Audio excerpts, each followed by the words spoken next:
श्री स्वामी समर्थ. कसे आहात सगळेजण? 10 एप्रिलला आपल्या स्वामींचा प्रकट दिन आहे.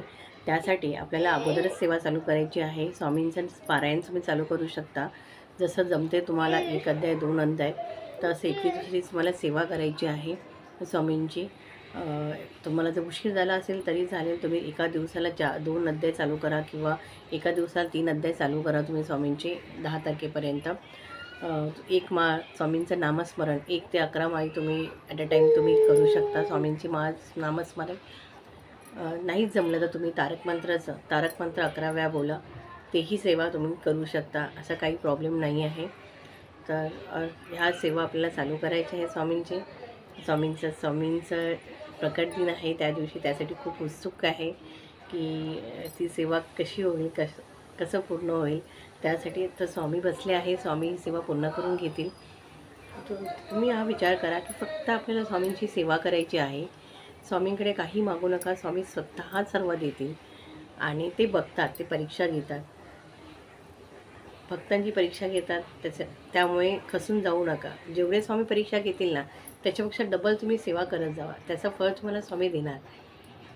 त्यामुळे ही सेवा चालू करा. स्वामींचं नामस्मरण, स्वामींचं कीर्तन, श्री स्वामी समर्थ, जय जय स्वामी समर्थ, सद्गुरू स्वामी समर्थ, जय जय स्वामी समर्थ.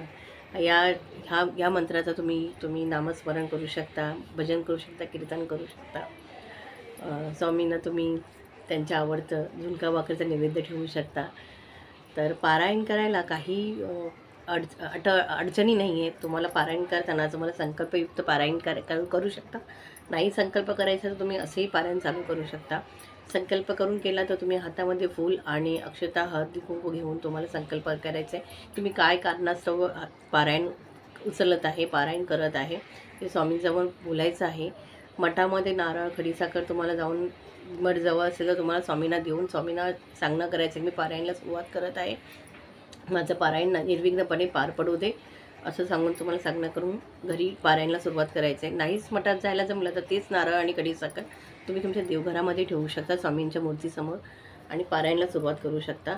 पारायण करताना अटी काय आहेत तर नॉनव्हेज खायचं नाही आहे. बाकी तुम्ही ब्रह्मचर्य पाळत नाही तरी चालेल. त्यामुळे त्याचं काही तुम्हाला बंधन नाही आहे. परअन्न खायचं नाही आहे.